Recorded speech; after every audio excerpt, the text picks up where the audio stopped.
here have got Bitcoin? Whoa, that is such a change. When I used to talk to people about cryptocurrency, even 1 year ago, I'd have maybe 2 or 3 people putting their hands up, and that was usually at a tech conference. So it just goes to show what a change it's been. So why am I talking about it? Well, I'm a software engineer, consultant, writer. I do lots of things. But it's kind of weird even saying I'm a software engineer, because 10 years ago I was a journalist.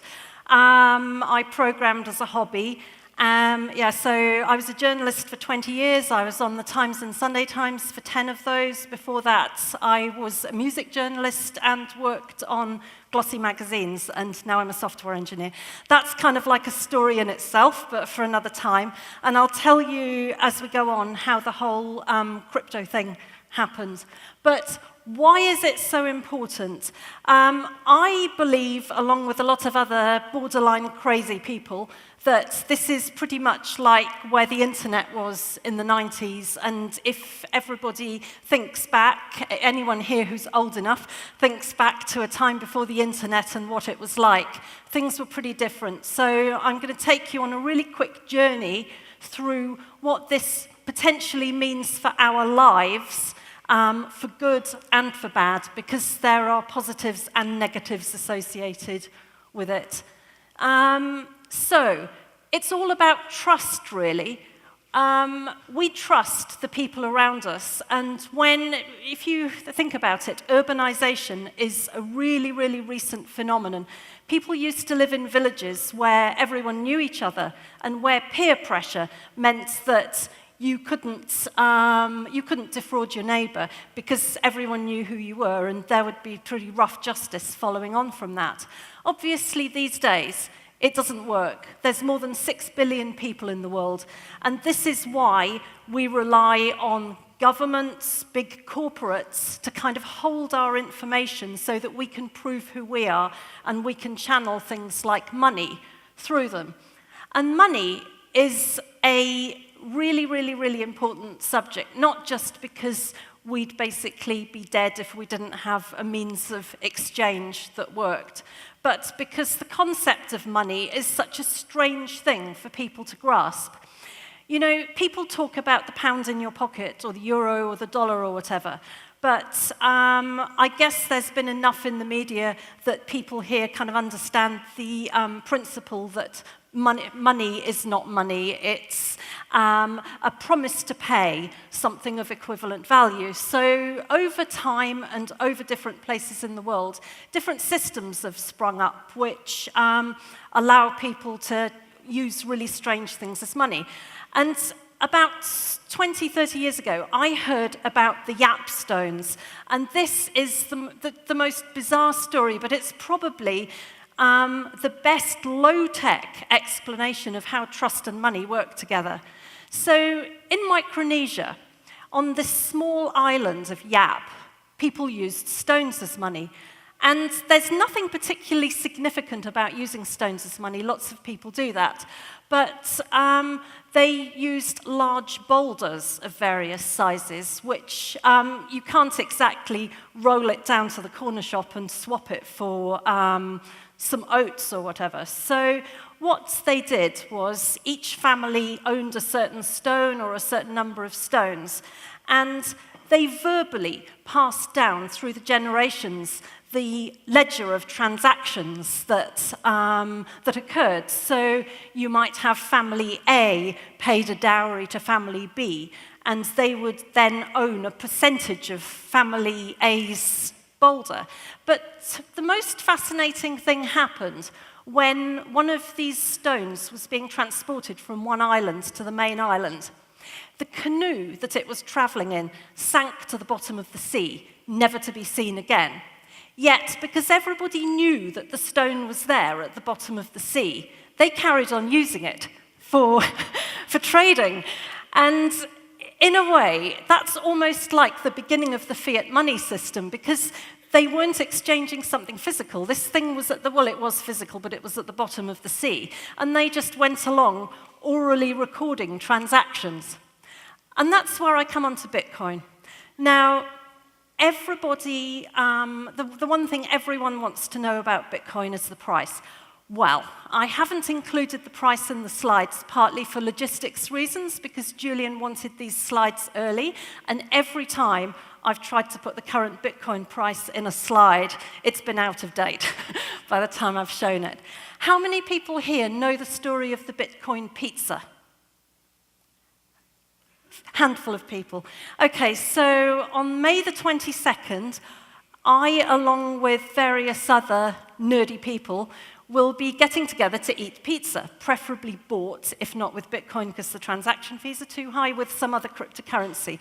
Because on May the 22nd, 2010, the first ever payment for a real-world item was made with Bitcoin, and that was for 2 pizzas.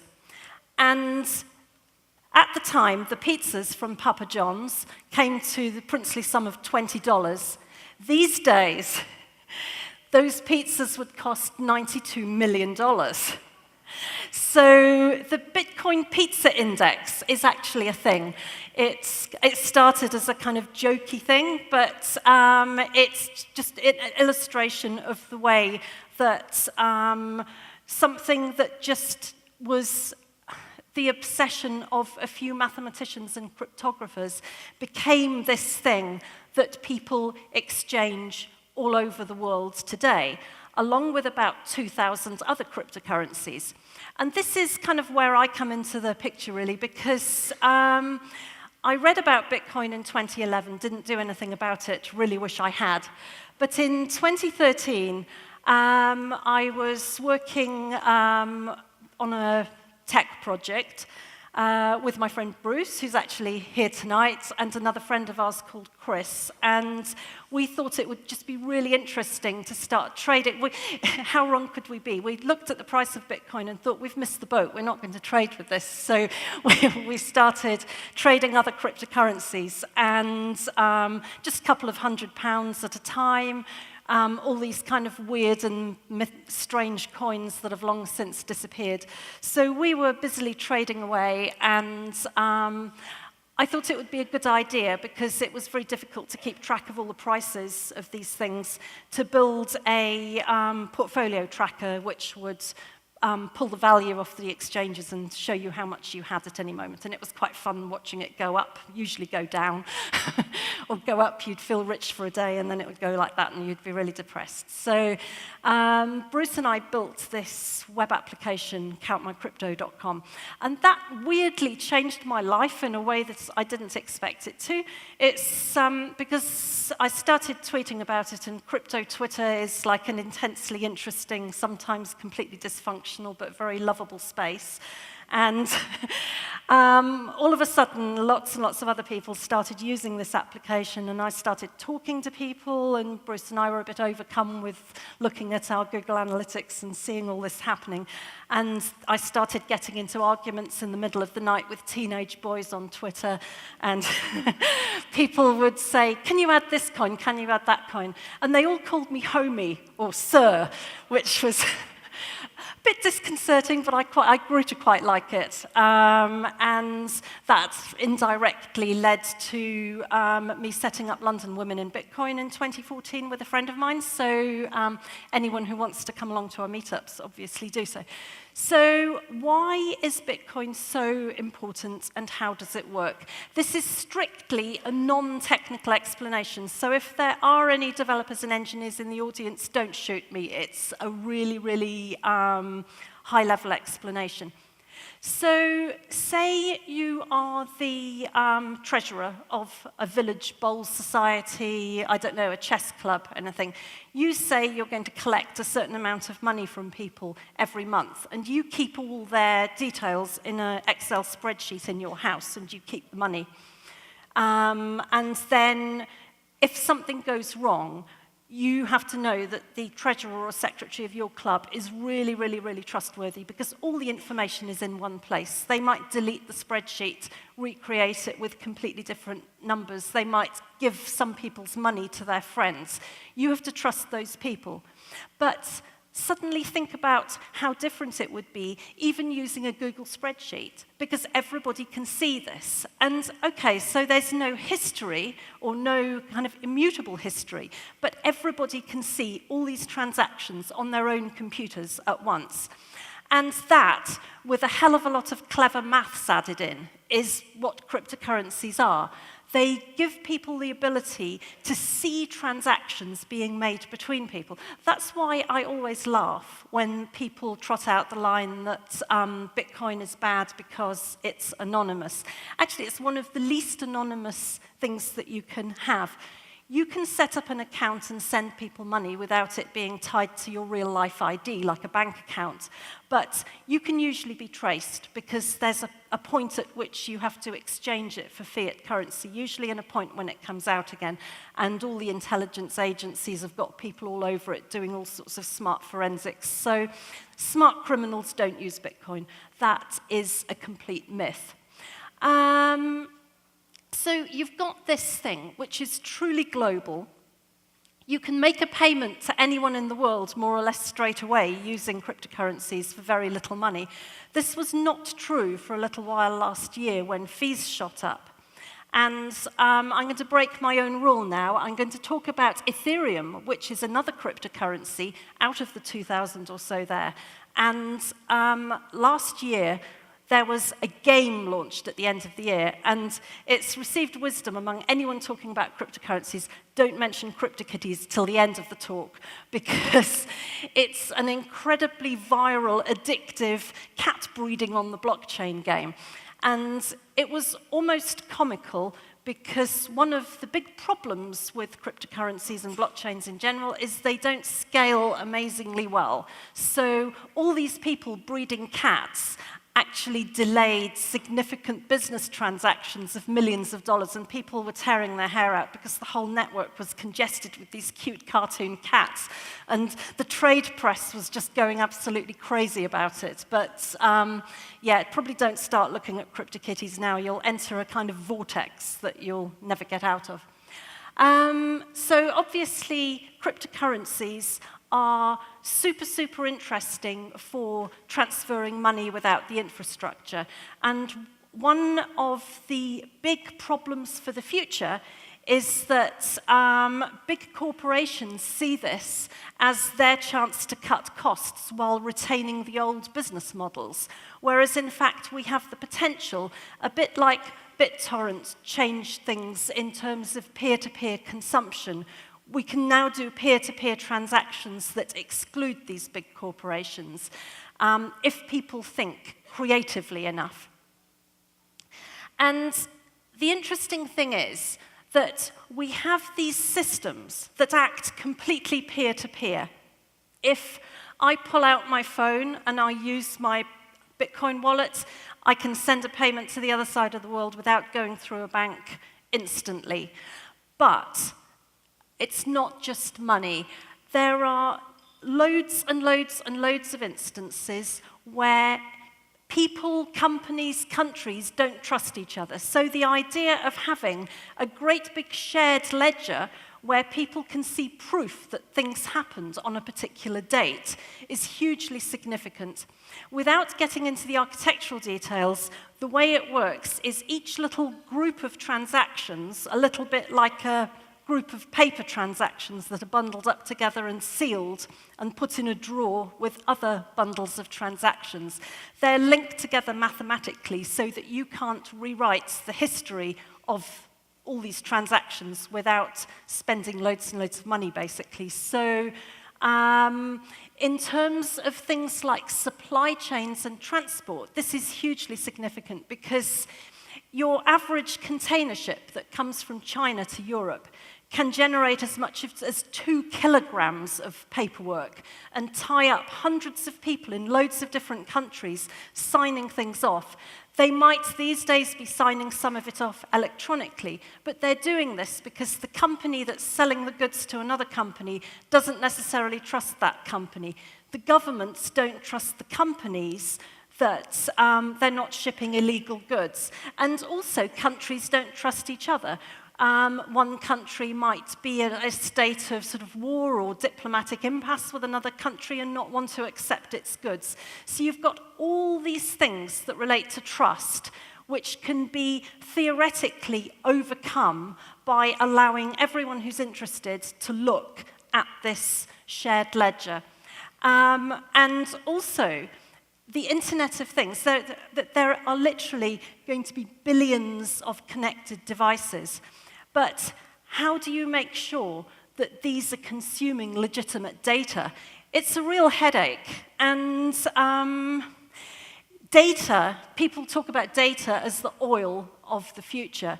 And it really is. It's something that can be monetized. And in theory, blockchains can be used to monetize our own data. Sounds really crazy and abstract, but let's take this example of a smart oil pipeline. Actually, that's not a smart oil pipeline. It's far from it. It's just a normal old oil pipeline because smart pipelines don't exist yet, at least not in this sense.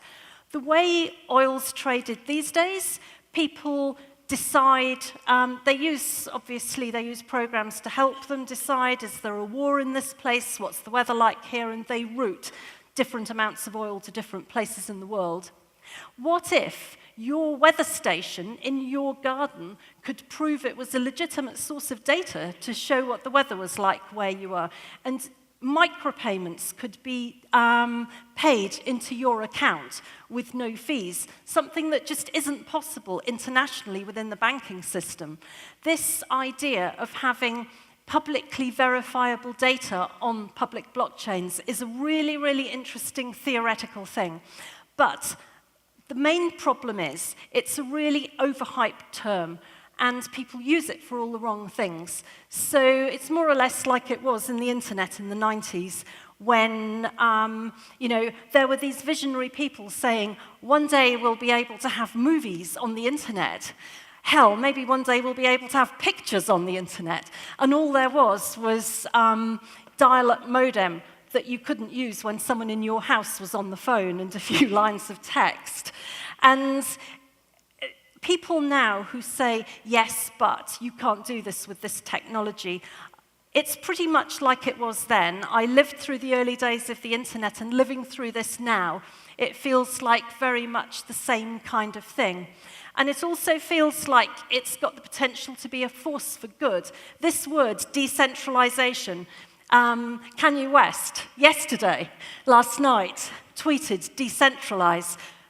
It's becoming an overused term, but this idea of taking back some of our self-sovereignty and removing it from companies like Facebook who would monetize our own data and just sell it on, it's a pretty compelling vision of the future. So that's me, somewhere in there.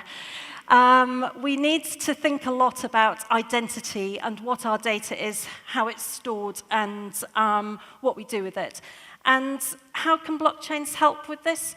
Well, by having a permanent record of who you are, that you can prove without having to give companies your birth date, your biometric data or whatever. It allows you to just expose as much or as little of this encrypted data as you want without handing over swathes of it to every single company to sell on.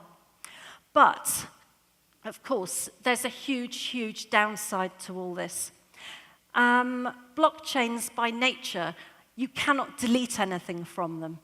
So the potential for totalitarianism is quite scary. Obviously, that is the case anyway, but this idea that your data is put somewhere from where it can never be removed, where anyone can access it, it's potentially a really, really terrifying thing. And we're already seeing in China things like the social credit system, where they've essentially gamified social behavior by giving people demerit points. You think about that being recorded on a blockchain for perpetuity, people's medical data, people's criminal records. The potential for all this to go wrong is absolutely horrific. So this is a beautiful picture of a utopia, which can be ours if we seize it, and we decide that we want to support this technology, use it ourselves, take back our self-sovereignty, or it could be some kind of hellish dystopia like Gattaca, Minority Report, something like that. I think we're sort of at this pivotal point in our socio-technological lives, and it's just really important everyone thinks about this stuff. Thank you for listening.